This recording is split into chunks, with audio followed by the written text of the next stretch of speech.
Bom, hoje nós vamos falar sobre direitos animais.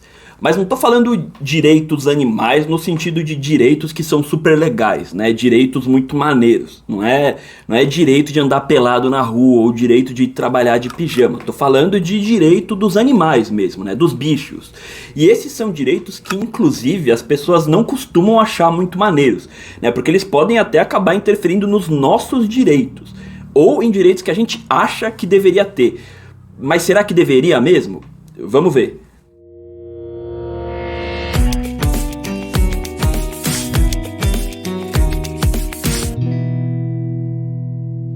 Bom, sempre que a gente fala de direitos animais, né, ou mesmo quando a gente fala de direitos humanos, direitos das mulheres, direitos da criança e do adolescente, direitos de qualquer minoria, eu gosto de pensar que a gente não está falando sobre coisas totalmente diferentes. A base teórica, o racional que fundamenta a nossa visão, que justifica se determinado ser, determinado objeto é digno de direitos, é digno de um tratamento moral, deveria ser sempre o mesmo. Seja para negar, seja para aceitar os direitos daquele indivíduo. Eu, por exemplo, não acredito que deveria existir direito das escrivaninhas, ou direito das torradeiras elétricas. E a linha de raciocínio que eu utilizo para chegar a essa conclusão não difere em nada da linha que eu utilizo para chegar à conclusão de que um ser humano é digno da minha consideração. Agora, por outro lado, faz sentido, dividir esses diferentes tipos de direitos em categorias diferentes e, no limite, até conceder direitos diferentes para diferentes grupos. Afinal de contas, esses grupos podem ter condições históricas diferentes, condições fisiológicas diferentes, que em muitos casos vão desaguar em direitos diferentes também. Por exemplo, por mais progressista que você seja, não faz muito sentido você defender que os homens tenham direito ao aborto, ou direito de licença maternidade, até porque os homens não podem engravidar nem amamentar, pelo menos ainda não. Da mesma forma, não faz sentido você defender que uma criança de 5 anos de idade tenha direito de assinar contratos, ou que um branco tenha direito à cota racial na universidade. Pelo contrário, se você quiser tratar esses diferentes grupos com igualdade, é necessário que essas diferenças sejam estabelecidas no ordenamento jurídico. Agora, por outro lado, o que é a discriminação? O que é o racismo? O que é o sexismo? É quando você restringe o direito de um determinado indivíduo pelo simples fato dele fazer parte de um grupo, mesmo que esse grupo não tenha nenhuma particularidade que justifique essa distinção. É dentro desse contexto que o filósofo Peter Singer popularizou nos anos 70 um conceito muito pertinente, que é a ideia de especismo, ou seja, a discriminação contra outra espécie. E como eu disse, o raciocínio do especismo é exatamente o mesmo, ou seja, todo mundo é capaz de concordar que uma vaca não deve ter direito à educação. Todo mundo é capaz de concordar que um antílope não deve ter direito ao voto. Muito embora alguns antílopes votariam bem melhor que a maioria das pessoas. Mas, de fato, a grande maioria dos direitos humanos não tem nenhum sentido de ser aplicado aos animais, porque esses direitos estão relacionados direta ou indiretamente com capacidades intelectuais humanas que nenhum outro animal tem.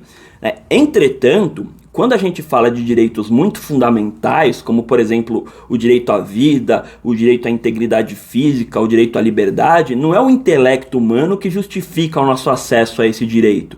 Tanto é que esses direitos são resguardados até mesmo para seres humanos com quadros super graves de comprometimento intelectual. Mas o que efetivamente justifica esses direitos é a nossa capacidade de sentir e de sofrer.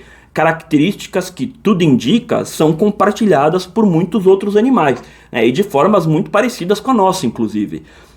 Nesse sentido, negar o direito à vida de um animal pelo simples fato dele ser um animal é algo tão discriminatório quanto negar um direito a alguém por conta do seu sexo ou da sua etnia. E é lógico que, na prática, esse é um debate bastante complexo, porque durante centenas de milhares de anos, o ser humano precisou matar animais para sobreviver, e em muitos lugares ele continua precisando. E é claro que quando se trata de uma questão de vida ou morte, discutir direito no sentido que a gente está discutindo aqui nem sequer faz sentido. Agora, esse fato histórico também não pode ser usado como sofisma para negar direitos aos animais.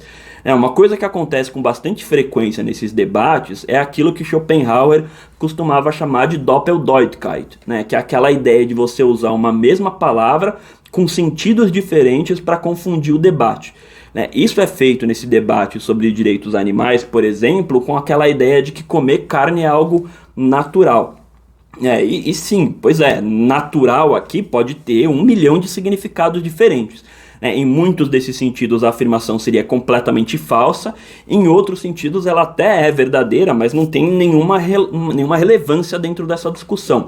Por exemplo, é bem verdade que os homens comem carne desde a pré-história, mas isso passa longe de determinar que comer carne é uma necessidade em qualquer circunstância. Sociedades vegetarianas, afinal de contas, já existem há milênios. Agora, ao fim e ao cabo, é claro que isso sempre vai depender de um juízo particular seu, seja no que diz respeito às necessidades, seja na forma como você interpreta os animais e as suas relações de consumo. É por isso que eu divirjo de outros filósofos pelos direitos animais, como por exemplo Tom Reagan, que vão tentar ser muito mais taxativos e radicais nessa ideia de que toda interação do ser humano com um animal tende a ser um problema ético. Um outro filósofo, Gary Francione, argumenta que mesmo os casos de animais domésticos adotados são uma forma de exploração que deveria deixar de existir. Mas é claro que isso sempre vai depender em algum nível da sua percepção sobre essas relações.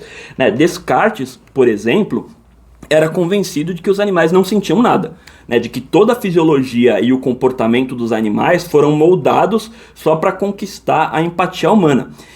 Goste você ou não disso, se uma pessoa efetivamente vê as coisas dessa forma, é simplesmente impossível você convencer ela racionalmente a ter qualquer comportamento ético com os animais. Se uma pessoa tiver uma visão de mundo radicalmente solipsista, ou seja, que só acredita na sua própria existência, nos seus próprios sentimentos, não adianta nem sequer você tentar convencer ela a ter consideração por outras pessoas. Nesses casos só dá para garantir isso na base da imposição. Ou seja, esse crivo moral que procura estabelecer se é certo ou errado comer carne, ter animais de estimação, andar a cavalo, matar mosquito, invariavelmente vai depender dessa percepção relativa do significado e das implicações dessas ações para você. Não tem como ser diferente. Agora, o que a gente não deveria deixar de fazer é, em primeiro lugar, entrar em contato, procurar saber como é a realidade dos animais que nós utilizamos em diversas indústrias diferentes. Pode ter certeza que é uma realidade bastante diferente da imagem bucólica que as pessoas têm na cabeça. Se você visitar uma fazenda moderna, você não vai encontrar o Júlio na gaita e a bicharada no vocal, tá? Pode ter certeza disso. Me parece, então, que a indústria animal, ou pelo menos a maior parte dela, só continua existindo pela alienação das pessoas, pelo fato de que a maior parte de nós escolhe deliberadamente ignorar as condições desses animais para não precisar modificar em nada os nossos hábitos e o nosso cotidiano. Para quem tiver disposição a dar um passo para encarar essa realidade de uma forma mais honesta, hoje em dia já tem vários documentários que tratam bem sobre o tema, sendo que um deles é o Terráqueos, que para mim aborda a questão de uma forma até que bastante holística.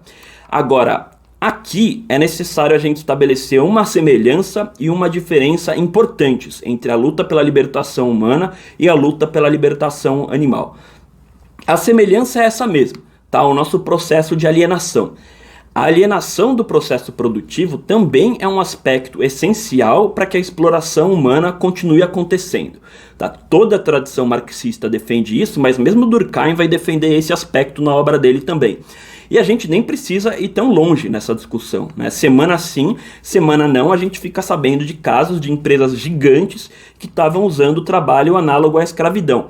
Mas mesmo quando o sistema capitalista funciona by the book, as diferenças nos rendimentos das pessoas que trabalham e daquelas que vivem desse trabalho é tão gigante, é tão absurda, que ela só consegue persistir na sociedade como algo tolerável porque as pessoas estão absolutamente alienadas dos mecanismos de exploração e das consequências práticas dele. né? Eu já fiz um vídeo aqui falando sobre isso, eu vou deixar um card inclusive, mas bastaria dizer que se o primeiro Homo sapiens, né, há 200 mil anos atrás, recebesse um salário de 10 mil reais por mês e vivesse até hoje recebendo todo santo mês sem gastar um centavo, ele não teria nem metade da fortuna do George Soros. Você só consegue achar essa situação razoável se você estiver totalmente alienado desse tipo de relação, né, ou se você tiver espuma de barbear no lugar do cérebro. Mas quando a gente fala de direitos animais, existe também uma diferença social que é extremamente importante, e é por isso que eu discordo daquela ideia de que a libertação humana e a libertação animal andam lado a lado. Dentro do nosso sistema, todas as formas de exploração humana estão direta ou indiretamente relacionadas à exploração da mão de obra, como a gente já falou aqui no nosso vídeo sobre racismo e também no nosso vídeo sobre feminismo. Ou seja, o ser humano ele tem função de força de trabalho, e a única forma do George Soros conseguir essa fortuna é explorando a mão de obra humana dentro do sistema capitalista. Se um dia toda a mão de obra humana for substituída por máquinas, por exemplo, essa brincadeira acaba. Ou seja, não há libertação humana possível dentro de uma ótica capitalista. A relação social com os animais, por outro lado, é de uma natureza totalmente diferente. Os animais eles nunca são força de mão de obra, nunca são a fonte da mais-valia. Os animais podem ser matérias-primas, podem ser ingredientes, podem ser produtos, podem ser até meios de produção. Mas essas coisas, elas não só podem, como constantemente elas são alteradas dentro do próprio sistema capitalista. Ou seja, é perfeitamente possível imaginar um sistema capitalista onde os animais não são explorados, ou pelo menos são muito menos explorados do que hoje em dia. Basta que os capitalistas encontrem outras formas de matérias-primas, ingredientes e produtos para obter esse lucro, E isso pode sim ser direcionado através do nosso consumo. A boa notícia é que isso é inclusive o mais racional dentro da lógica produtiva. As matérias-primas vegetais tendem a ser mais baratas, mais sustentáveis e ter um ciclo de reprodução mais curto que as matérias-primas animais. Então, é pura e simplesmente uma mudança de hábito de consumo, que inclusive já está acontecendo, mas que nós, enquanto consumidores, temos perfeitas condições de acelerar cada vez mais. Ou seja, ainda que a base filosófica e ética que me obriga a levar em consideração os direitos dos animais seja exatamente aquela que me obriga a levar em consideração os direitos de outros seres humanos, as batalhas práticas para que esses direitos sejam concretizados acontecem em territórios completamente diferentes. Uma demanda uma modificação no modo de produção, a outra das técnicas produtivas. Então é possível e necessário brigar por essas duas coisas ao mesmo tempo.